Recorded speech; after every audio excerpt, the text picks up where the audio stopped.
आज मैं इस अवसर पर कहना चाहता हूं कि आर्मी के गुडविल स्कूल या सही रास्ता या अनेक ऐसे कम्युनिटी डेवलपमेंट के प्रोग्राम, इसने जम्मू कश्मीर में एक बड़ा बदलाव किया है और ये अनवरत बिना किसी स्वार्थ के निस्वार्थ भाव से हमारे आर्मी के ऑफिसर्स इसको चला रहे हैं।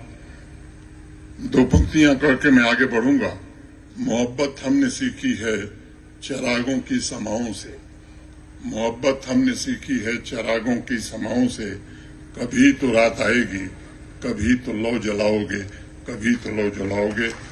मैं मोनिका पाल जी, इंडियन आर्मी ने विमेन एम्पावरमेंट की जो लौ जलाई है वो शहर शहर गांव गांव में उजाले की किरण बनकर पहुंचे और यहाँ की नारियों को और शक्ति दे। यही मैं प्रभु से प्रार्थना करता हूँ। फिर से आप सबके प्रति हृदय से कृतज्ञता ज्ञापित करते हुए अपनी बात पूरी करता हूँ। बहुत बहुत धन्यवाद।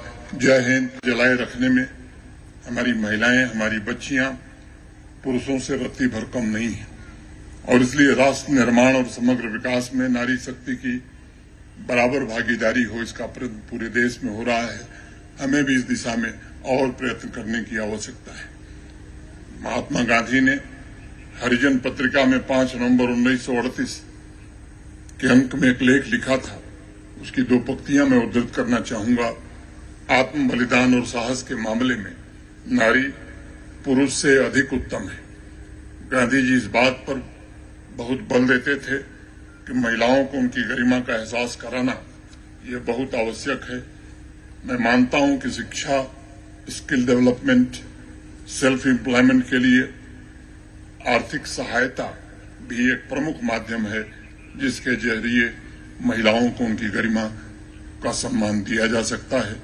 उनकी क्षमता को पूरी तरह से समाज निर्माण के काम में लगाया जा सकता है। हमारी संस्कृति में तो हमारे पूर्वजों ने कहा, यत्र नार्यस्तु पूज्यन्ते रमन्ते तत्र देवता। जहां महिलाओं की पूजा होती है, देवताओं का निवास वहीं होता है।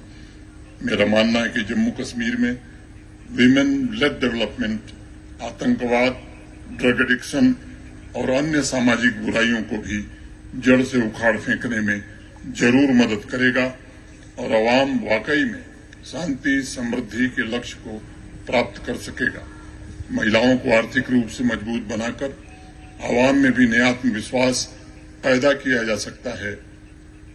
आज 6 वर्षों में जम्मू कश्मीर की इकॉनमी पहले की तुलना में डबल हो गई। जहां 1,25,000 करोड़ की इकॉनमी हुआ करती थी, वो पिछले साल 2,45,000 करोड़ की हो गई और इस साल 2,63,000 करोड़ की हो जाएगी।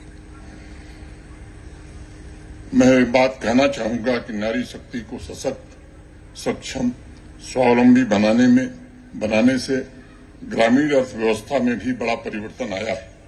मुझे स्मरण है 2024 के आंकड़ों के मुताबिक लगभग 7.5 लाख महिलाएं पूरे जम्मू कश्मीर में सेल्फ हेल्प ग्रुप से जुड़ी थी। एक वर्ष में 10,000 माइक्रो स्टार्टअप्स प्रारंभ हो सके थे। लगभग 5,000 सेल्फ हेल्प ग्रुप्स की विमेन एंटरप्रेन्योर्स को एडवांस ट्रेनिंग भी दी गई थी ताकि वो अपने बिजनेस को स्केल अप कर सकें, आत्मनिर्भर बन सकें। आधी आबादी को पूरा हक मिले, इसके अनेक प्रयत्न हुए हैं। मैं मानता हूं कि विकास के लिए समर्पित हो जाता है और इसलिए भारत के सम्माननीय प्रधानमंत्री आदरणीय श्री नरेंद्र मोदी जी के मार्गदर्शन में जम्मू कश्मीर में भी मैं कह सकता हूं कि 2020 से विमेन एम्पावरमेंट को काफी महत्व दिया गया। एक कार्यक्रम यहां चला करता था पहले, back to village, my town my pride, और उस कार्यक्रम का एक प्रमुख उद्देश्य होता था कि हर पंचायत में कुछ नौजवानों को चिन्हित करना है। उन्हें मुद्रा योजना के अंतर्गत 10 लाख रुपए तक का, उसे अब तो 20 लाख कर दिया है भारत सरकार ने, ऋण बैंक बिना किसी गारंटी, बिना किसी कोलेटरल के मिलते थे। उनकी हैंड होल्डिंग करके उन्हें कैसे एंटरप्रेन्योर बनाया जाए, इसकी कोशिश लगातार 4 वर्षों तक हुई। उसमें ये भी सुनिश्चित किया जाता था कि ये जो मैं इंडियन आर्मी तथा राष्ट्रीय राइफल के सभी अधिकारियों और बहादुर जवानों को भी सैल्यूट करता हूं, जहां इंडियन आर्मी पूरी मुस्तैदी से न सिर्फ देश की एकता अखंडता की रक्षा करती है, बल्कि निस्वार्थ भाव से जम्मू कश्मीर के अवाम में एक नया और पॉजिटिव बदलाव लाने के पुनीत काम को भी आगे बढ़ाती है और इसका निर्वहन करती है।